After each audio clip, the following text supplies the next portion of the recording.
কালো গেঞ্জি গায়ে পুলিশের সামনে বুক টান করে দাঁড়ায় আবু সাইদ।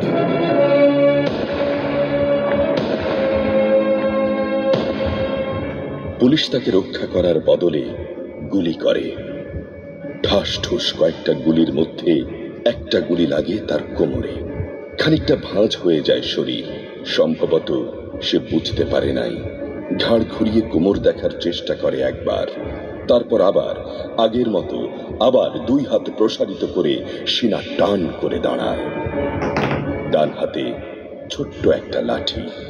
বিশ্ববিদ্যালয়ের প্রধান ফটকের পাশে বেশ কয়েকজন পুলিশ, হাতে রাইফেল, রাইফেলের তাজা গুলি, আবারও গুলির শব্দ।